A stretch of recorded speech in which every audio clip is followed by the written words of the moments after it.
Dr. B.R. Ojasri ji, he is a hydrologist.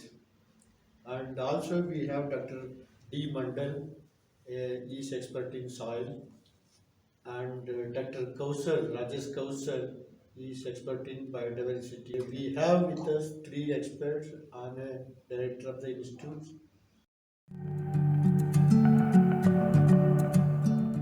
It will be there for everyone. So just try to understand, it will be a tragedy of common. Suppose you build a dam, you block the flow of river to the adjoining area. By 2050, about 10 to 15% of the species will become extinct. But live well doesn't mean misuse of the resources.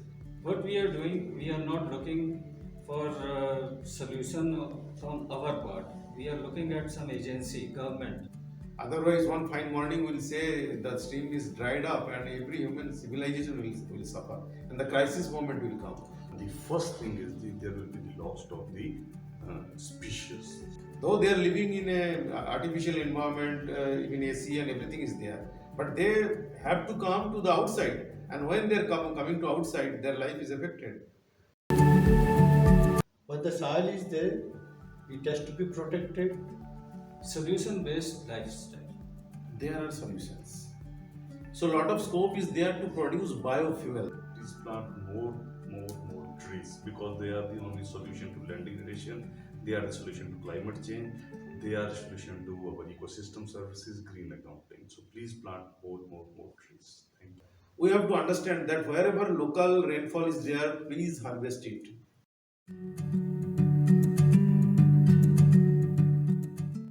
Climate change, it is a relatively broader type.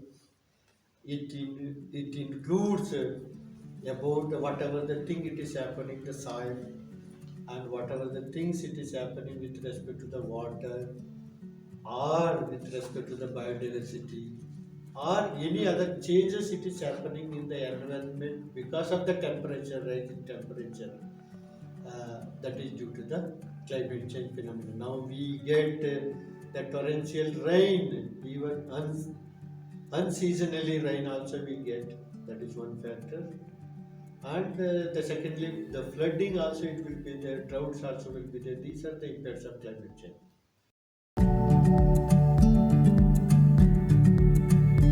Yeah, I think one of the immediate effect of climate change you're going to experience is on water cycle. Already experiencing, it has started. And there are two things of concern. First is occurrence of rainfall and snowfall. That is going to change, certainly. And second thing is response of plants, animals and humans to these changes.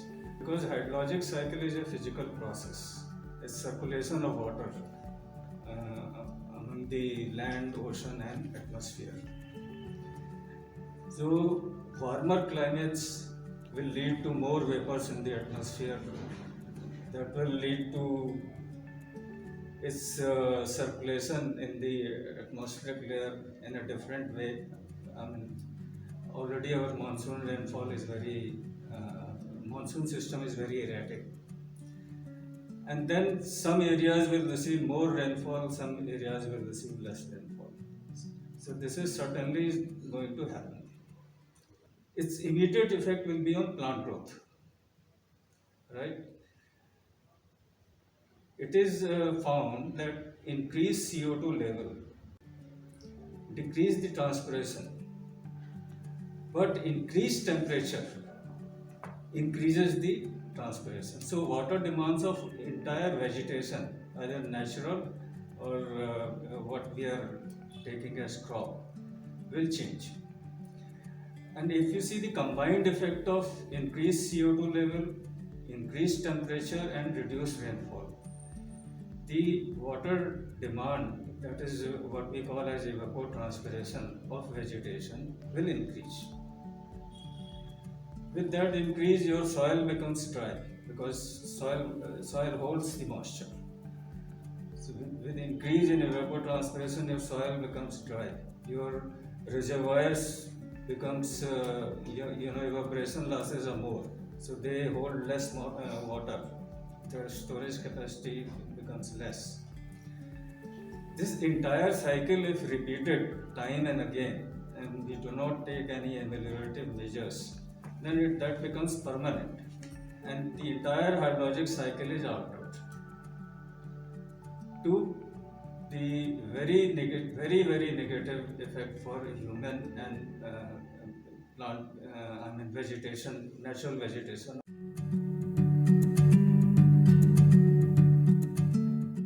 So here, when the climate change is happening, there is prediction that in some places there will be more intense rain, though the quantity of rain is not very high, but there will be more frequent intense rain. So per unit hour the rainfall will be more. And some places the rainfall will be a deficit. Whatever is the normal average, it will be less than that. So in hilly areas like in Himalayan, northeastern Himalayan regions and northwestern Himalayan regions where the institute is located in Uttarakhand, there is a prediction that around 10 to 20% more of rain either in intensity or quantity will be there by 2050 and 2080. So next 3 decades to next 5 decades, the climate change impact in this region as far as rainfall is concerned, there is a more intense and also some quantity of rain will be more. More powerful rain is causing soil erosion. So more powerful rain has a more energy that will erode the land if it is not protected. And there is misappropriate use of the land because we cannot cover the land with forest and grassland because we have to produce also cultivate. So we are intensely cultivating, and in some places when the soil is not covered, particularly in the month of June, early June, where the monsoon, the pre-monsoon rain is there, and there is some high intense rain, and it will erode the soil very much. And soil formation is a very slow process. So to understand the sustainability, you should also know that there is a sustainable limit.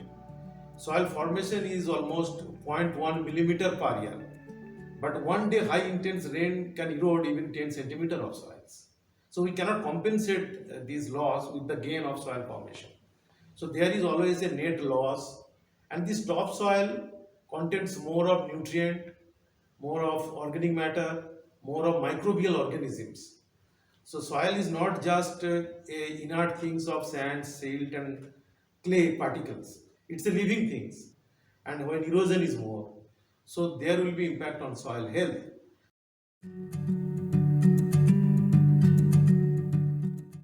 You see, climate change and biodiversity both are interrelated things. And if a slight change in climate is there, change in temperature is there, change in rainfall is there, ultimately the first thing is there will be the loss of the species. Why the loss of the species? Because this land degradation is going on, and coupled with deforestation, it is going to species loss will be there. And the studies, they have already predicted that by 2050, about 10 to 15% of the species will become extinct. And just imagine, in species they are becoming extinct, they are not in their habitat, ultimately our ecosystem services, they are going to be affected. And once our ecosystem services, they are affected, land degradation is inevitable, and again our agriculture production is going to be affected due to the ecosystem services. If you talk of the Himalayan region, what is going on? Now, if you see with the increase in the temperature, particularly if you see there is advancement in the flowering. In many of the tree species we have observed, whether it is Myrica or it is Pyrosphacia or many species of the Rosaceae family, now their advancement in flowering is there. And if you see particularly when there is advancement in the flowering, it is not synchronizing with the your seed maturation, and ultimately when the seed is germinating in the rainfall. So earlier there used to be a synchronization, but if the seed maturation is advanced, so particularly rainfall will be in the later stages, so again the seed, they are not going to germinate. So ultimately our forests are going to be affected. Further, if you see rise in the temperature, the forest fire, they are now increasing, and if the forest fire is increasing, the land degradation is increasing also. Particularly if you see your sea level, they are rising now. If the sea level are rising, it means the coastal biodiversity, the aquatic biodiversity, it is being hampered. So particularly all these things are related to climate change only, and we need to tackle this issue at the earliest.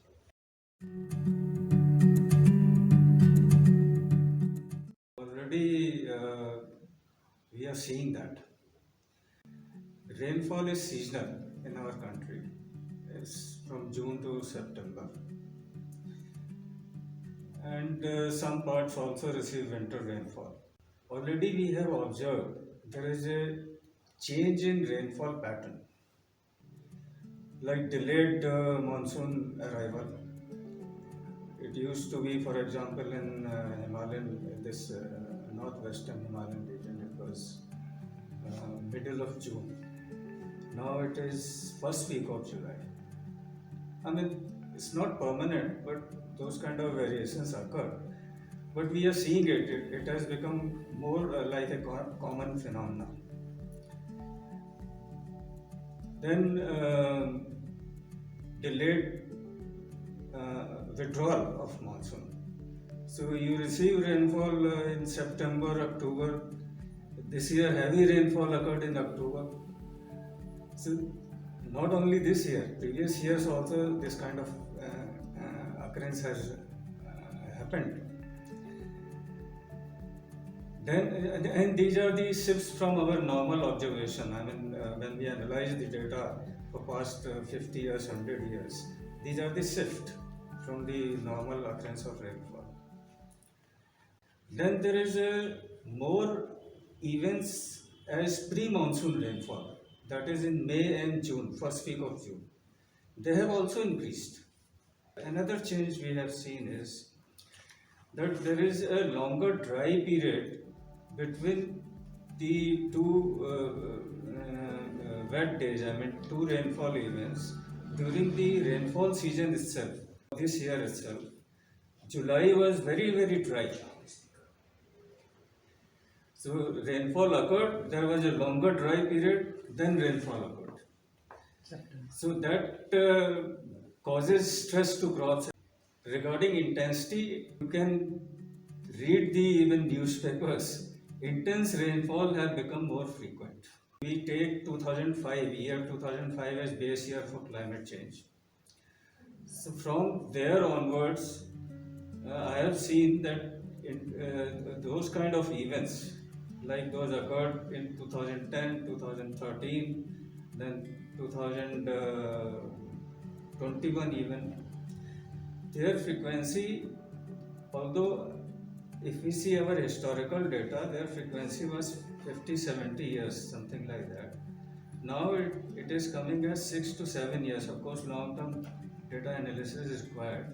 But in past 2 decades, within a period of 6 to 7 years, we have seen very, very intense rainfalls. Then because of that intensity, like Dr. Mandal was telling, erosion rate becomes very, very high.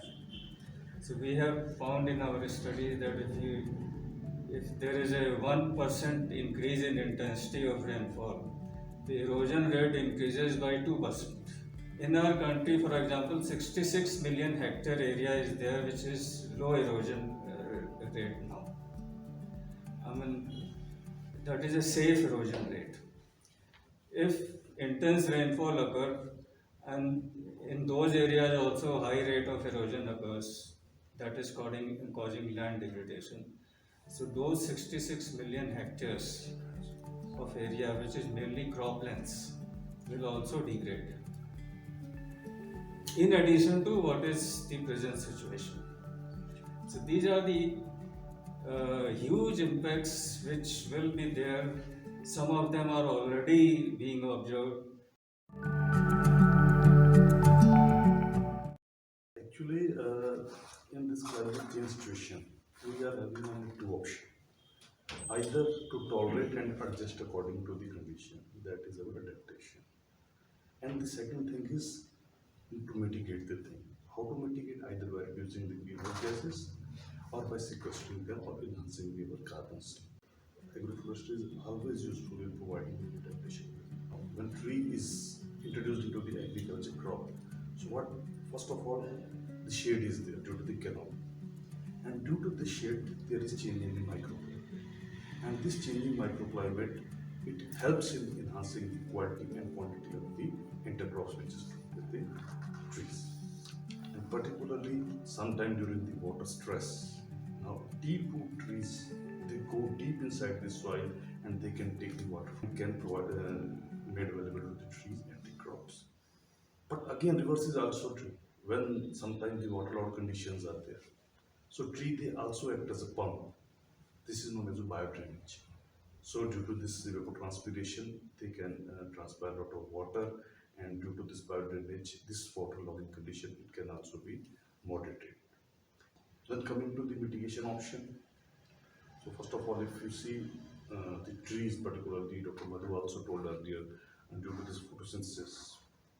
So due to this photosynthesis, trees capturing a lot of carbon dioxide from the atmosphere, and it is fixing either in the form of your bole in branches and below ground in the roots also. So that is one. Second, the litter when it is being added to the soil. So it is also enhancing the carbon in the soil.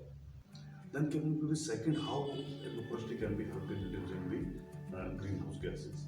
Just an example, when we are growing the trees, it means some of the area is under the tree cultivation now.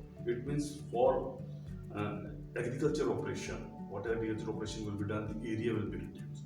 And if the area is reduced, particularly the machinery which will be operated in the agriculture, it is going to be reduced. And if this machinery is reduced particularly, so it means there will be less emission of greenhouse gases. Similarly, if you see when we are introducing the tree, particularly nitrogen fixing tree, so it means we have to give less urea to the crop, less nitrogen fertilizer to the crop. Even if it is not a nitrogen fixing tree, even then trees they help in enhancing the efficiency of the nitrogen fertilizer. So ultimately they help in checking the activity. But one thing has to be taken care, whatever the products are coming from these short rotation trees, they are to be converted into some kind of products. Otherwise, this CO2 will be again released back to the atmosphere. So until and either they are converted into products, we cannot sequester. So these need to be converted either into product or they need to be fixed. And not only poplar and eucalyptus, but bamboo. Bamboo is also one of the important. It's a very fast-growing tree species, and it can be harvested annually. So it can sequester a lot of carbon dioxide. But again, we need to convert it to product. Otherwise, if we are losing, it can be carbon neutral. So in that sense, agroforestry truly it can help in adapting and mitigating the carbon.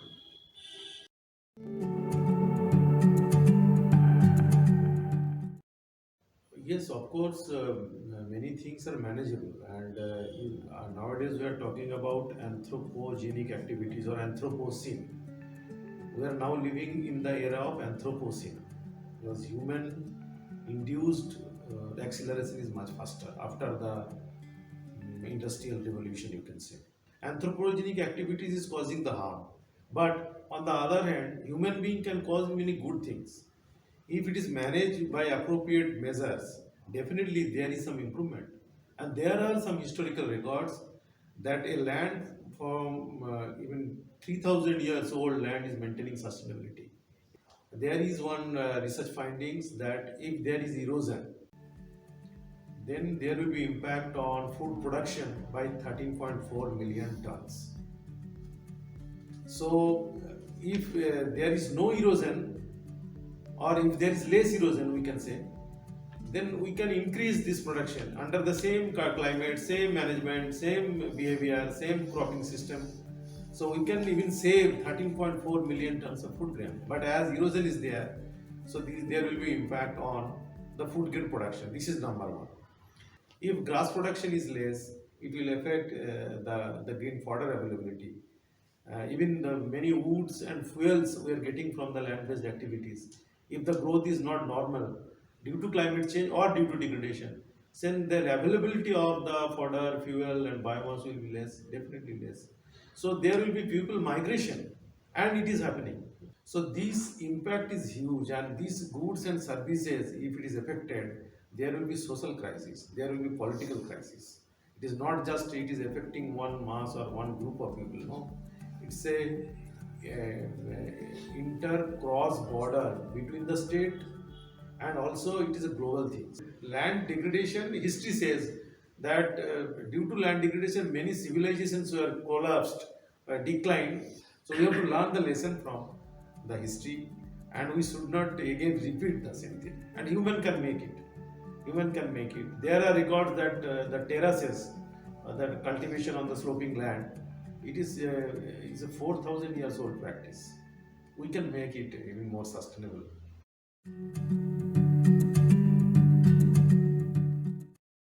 Water availability will be severely affected. One region is less rainfall. Even if high rainfall is there and we do not replenish our water resources like groundwater, then also water availability will be reduced. If you see broadly the water balance of landscape, rainfall is the major input for freshwater resources. I'm leaving behind the glaciers. Glaciers store more fresh water, but it is not readily available. So rainfall is major input.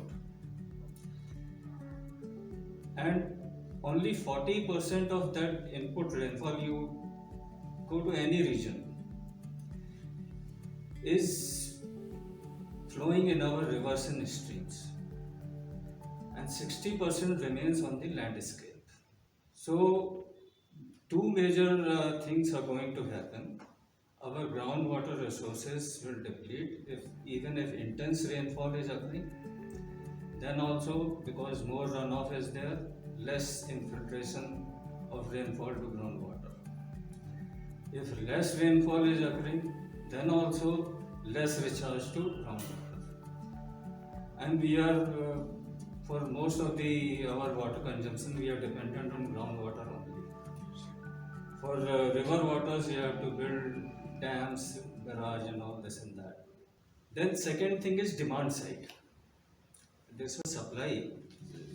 Demand side also, we found in our study, like for during high temperature, like in summer months again, if 1 degree Celsius rise of temperature is there, your water consumption increases by approximately 1 liter per capita per day. Majorly, agriculture sector is there. The impact will be there on water availability, but domestic consumption of water, this is again based on our study, will increase by 77% due to this warming of climate and population growth both. So by 2050, 77% domestic consumption will increase, 23% of water consumption by livestock will increase, and if industrial development is also taking place, there also almost 19% of water consumption will increase. This will lead to conflict between human consumption and natural systems.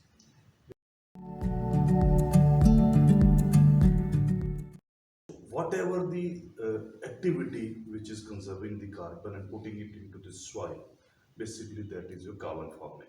Now why it is now gaining the importance? Now because now since incentive has been added to this, now if anybody is doing carbon farming, he can get some amount of money provided.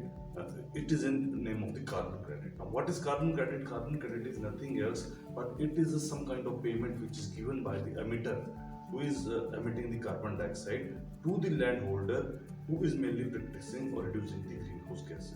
Now whatever the greenhouse gases he has reduced from his farm, he can sell that to the emitter. At individual level, it doesn't look so attractive, but if you see at a country level, now because they are already, this country, they are having some kind of targets for emission of greenhouse gases. Now if any country, if he is emitting more than its target, then actually he has to purchase some kind of that extra amount what he is releasing into the atmosphere that he has to purchase. So that's why now carbon farming is gaining the momentum, and particularly from farmer point of view, from community point of view, rather, it is going to be very, very important. But again, it requires a lot of commitment from the government also, how these carbon farming it can be made to the farmer. That is one of the important issues.